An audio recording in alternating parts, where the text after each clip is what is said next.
Ini hasil karya dari kartunis, pematung, dan motivator kartun.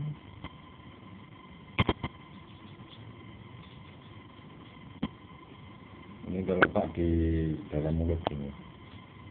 Ini mulut yang mengeluarkan kata-kata yang seperti bisa ular.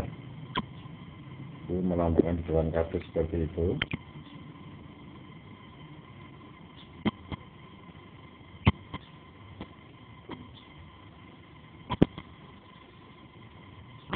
Dengan motif-motif yang unik.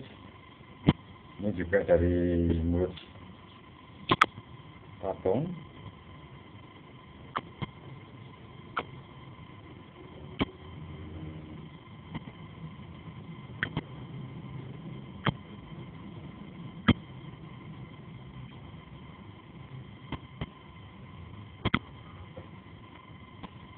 Langka dan unik.